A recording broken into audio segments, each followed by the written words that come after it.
रिश्तो.com जी main office जे शानदार कामयाबी खां पोइ रिश्तो.com जी ब्रांच ऑफिस हाणे गोल मैदान निरंकारी हॉल उल्हासनगर 2 में भी उल्हासनगर जे पहिरें में ऐं कल्याण जे शहर वासियुनि लाइ हिकु सुहिणी सूखड़ी आलीशान ऑफिस, उहो बि कपल ऐं पेरेंट्स जे मीटिंग रूम सां गॾु। त अचो ऐं अॼु ई विज़िट कयो रिश्तो.com, सिंधियुनि जो सिंधियुनि सां online Sindhi matrimony. Daily page Ulhasnagar, हमारी खबरें हमारी पहचान।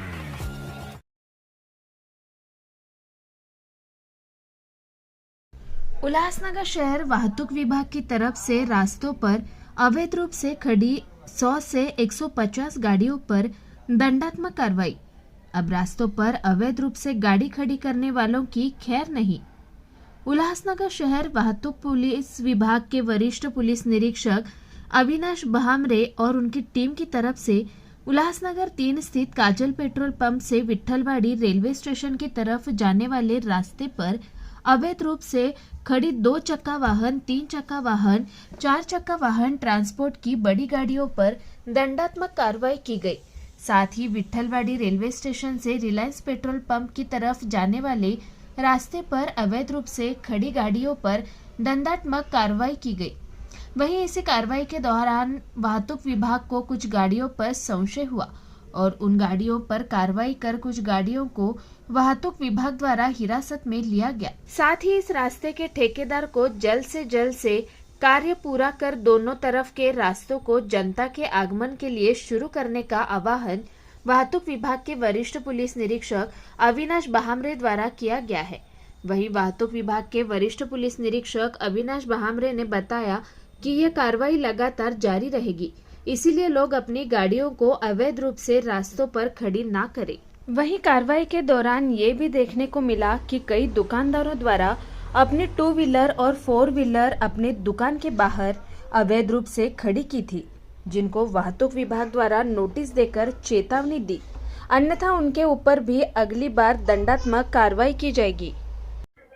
हा जो रोड आहे अडकाई माता चौक ते आपला पवई चौक आणि तिकडे काजोल पेट्रोल पंपचा रोड आहे, या ठिकाणी रस्त्याची कामं चालू आहेत आणि हे ट्रान्सपोर्टवाले असतील किंवा इतर जे लोक आहेत मोठ्या प्रमाणावर वाहनं इथं रात्रंदिवस पार्क करून ठेवतात।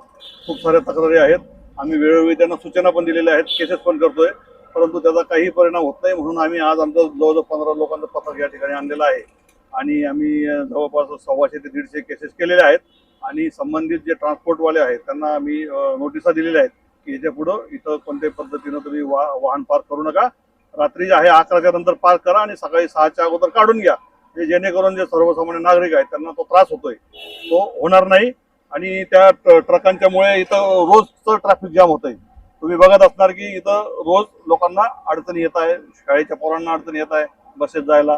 तर मी आपल्या माध्यमातून सर्वांना आवाहन करेन ट्रान्सपोर्टवाल्यांना की त्यांनी या ठिकाणी जे आहे रस्त्याच्या वाहतुकीवर कोणत्याही प्रकारचा अडथळा येणार नाही अशा पद्धतीनं आपण गाड्या पार्क कराव्यात आणि दिवसा तर पार्क करू नयेतच, परंतु रात्रीच पार्क कराव्या आणि लोकांच्या रोषाला हे करू नये, कोणी सामोरं जाऊ नये। जवळपास 125च्या आसपास गाड्यांवर कारवाई केलेली आहे पण आणि अजून पुढे कारवाई करत जातोय आम्ही आणि ही कारवाई सतत चालू राहणार आहे। कारवाई करण्याचं जामर लावते प्रकार तुम्ही महानगरपालिकेला पत्र दिलंय, त्या संदर्भात काय माहिती आली आहे? बरोबर आहे, जामरसाठी पत्र दिलेलं आहे। आम्ही स्वतः आता आयुक्त साहेबांना भेटणार आहोत आणि जर जामर लवकरात लवकर जर भेटले आम्हाला तर ही कारवाई आम्हाला अधिक प्रभावीपणे करता येईल आणि जामर लावल्याचा इम्पॅक्ट जो आहे किंवा त्याचा जो प्रभाव आहे तो जास्त पडतो। म्हणून आम्ही आयुक्त साहेबांना भेटून जवळजवळ 100 जामर जर भेटले तर कारवाई चांगल्या पद्धतीने करता येईल आणि त्याचा वचक पण चांगला बसेल।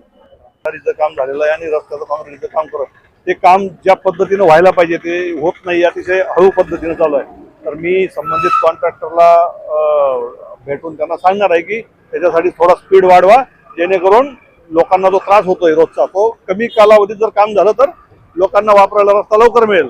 तोच जर दिरंगाईने चाललं काम हळूहळू तर त्याला जास्त वेळ जाईल आणि लोकांचा त्रास चालू राहील तो। म्हणून आपण सुद्धा त्यांना आपल्या न्यूज चॅनलच्या माध्यमातून आवाहन करावं